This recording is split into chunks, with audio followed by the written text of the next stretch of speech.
Merhaba sevgili hanımlar, değerli dostlar, değerli takipçilerim. Kanalıma hoş geldiniz. Annemin örgü dünyasından kucak dolusu sevgiler, selamlar gönderiyorum. Bugün sizlerle harika, güzel, sadece 4 sırada bayan örgülerinde kullanabileceğiniz harika bir geçiş örgü modeli anlatacağım. Şöyle modelimi sevgili hanımlar, harika güzel bir ipimizle hemen şöyle kağıdında göstereyim. Alize şekerimin batik bir ipi. Şöyle 100 gram 320 metrelik bir ip arkadaşlar.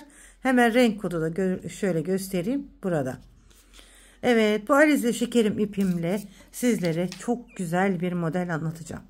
Sizler de hazırsanız hemen modelimize geçelim. Şöyle 3,5 milim şişlerimi kullanacağım. Evet, şöyle renklerimiz harika bir renk. Evet, ilmeklerimi atarak hemen desenimi kurmaya başlıyorum. Bu modelde ne yaparsak yapalım sevgili hanımlar, 2 ve 2'nin katları artı 1 ilmekten oluşacak. Hemen şöyle 2, 3, 4, 5, 6, 7, 8, 9, 10, 11, 12, 13, 14, 15. 15 ilmek yeterli sevgili hanımlar. 2 ve 2'nin katlarından oluşuyor. Artı 1 ilmek. Yani ne yaptık? 15 ilmek yaptık. 2 ve 2'nin katları artı 1 ilmek yapmış olduk. Hemen şöyle sayalım. Bakın 2, 2, 2, 2, 2, 2, 2 ve artı 1 ilmek. Şimdi modelimizin arka yüzünde şöyle bir sıra sevgili hanımlar düz örerek ön yüzde desenimi kurmaya başlayacağım. Şöyle bir sıra düz örüyorum. Burası hazırlık sırası, modelime dahil değil arkadaşlar. Şöyle bir sıra hazırlık yapıyoruz. Hem kolay hem güzel, çocuk örgülerinde, bebek örgülerinde, yetişkin örgülerinde bayan kullanılabilecek efsane diyebilirim. Modası hiç geçmeyen harika bir model. Şöyle bir sıra düzümü ördüm. Şimdi modelin ön yüzünden kurmaya başlıyoruz. Modelin birinci sırasındayız. Kenar ilmeğimi örmeden aldım. Bir sıra düz örüyorum. Modelin birinci sırası. Şöyle bir sıra düz örelim. 4 sırada bir model kendini tekrar edecek arkadaşlar. Şöyle bir sıra düz.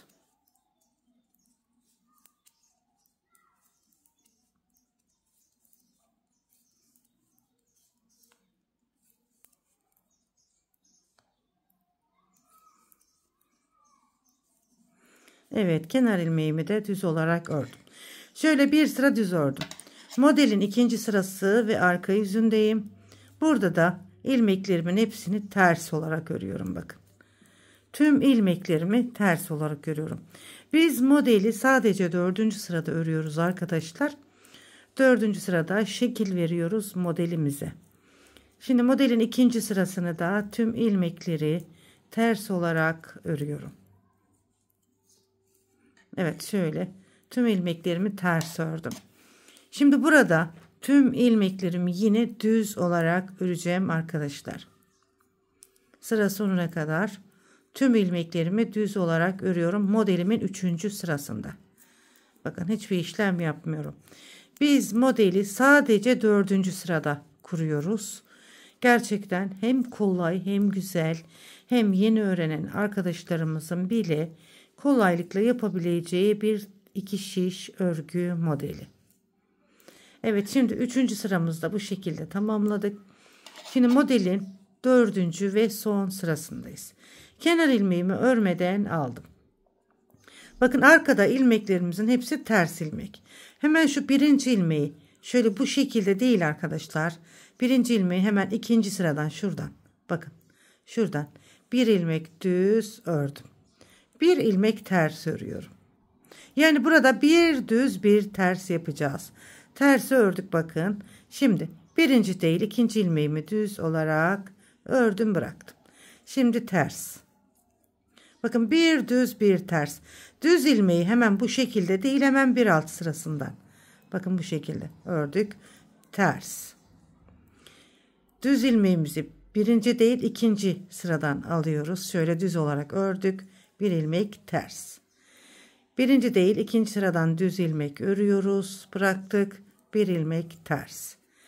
Birinci değil, ikinci sıradan hemen şuradan örüyoruz. Bakın, bir ilmek ters. Bu şekilde. Hemen düz ilmeğimizi ördüm. Kenar ilmeğimi de düz olarak ördüm. Evet, modelimizi şöyle bir kez anlattık. Evet, modelimin 4. sırasını tamamladım. Şöyle modeli ben bir kez kurmuş oldum ama modelim henüz belli değil. Model ilerledikçe belli oluyor hanımlar. Şöyle bir model daha yapalım, anlaşılır olsun. Bakın 4 sırada bir model yaptık.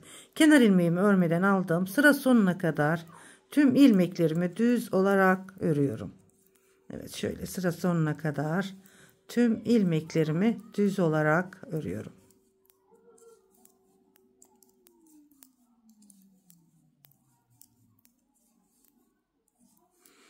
Evet, şöyle bir sıra düzümü ördüm. Şimdi ikinci sıradayım ve arka sırasındayım. Burada da tüm ilmeklerimi ters örüyorum.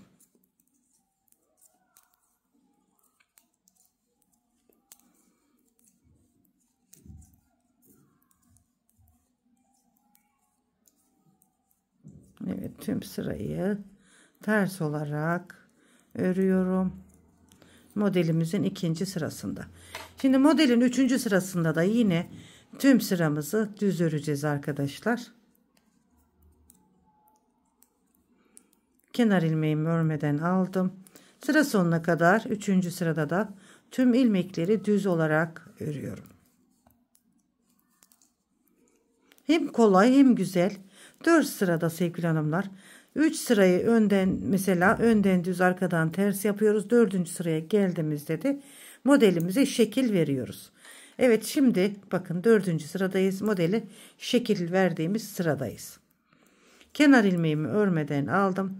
Bakın, kenar ilmeğinden sonra hemen buradaki ilk ilmeğimi, bakın birinci değil ikinci sıradan düz olarak ördüm. Bir ilmek ters. Hemen birinci değil ikinci sıradan düz ördüm. Bir ilmek ters. Yani bir düz bir ters, bir düz bir ters yapıyoruz. Düz ilmekleri birinci değil ikinci sıradan örüyoruz. Sonra ters. Birinci değil ikinci sıradan düz ilmekler, sonra ters. Birinci değil ikinci sıradan düz ilmekleri örüyoruz. Ters. Birinci değil ikinci sıradan düz ilmeği ördük. Ters. Birinci değil ikinci sıradan düz ilmeğimi ördüm. Kenar ilmeğimi de ters de yapabilirsiniz. Düz örgüde yapabilirsiniz hanımlar, kenar ilmeğini. Evet, şöyle bakın, ikinci modelimi de tamamlamış oldum. Model ilerledikçe kendini gösteren harika şık bir model arkadaşlar. Evet, şimdi modelimizin ilerlemiş halini görelim. Gerçekten hayran olacağınızı düşünüyorum. Evet, modelimiz bu şekilde. Bakın, şöyle bir hazır lastik uygulaması yaptım. Modelimiz bu şekilde hanımlar. Gerçekten hem kolay hem güzel hem de harika bir model. Sadece 4 sırada hanımlar, bakın. İster bebeğinize, ister kendinize, ister eşinize uygulayabileceğiniz oldukça kolay, güzel bir örgü modeli. Şöyle 2 şiş örgü modellerinden harika bir örgü modeli.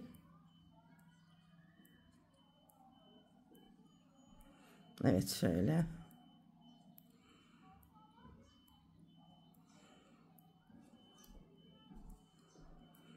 Ben çok beğendim. Sizlerin de beğeneceğinizi düşündüğüm bu güzel modeli sevgili hanımlar, İnşallah sizler de beğenir, benimle birlikte yaparsınız.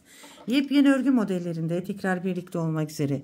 Kanalıma abone olmayı, yorum ve beğeni yapmayı unutmayın diyorum.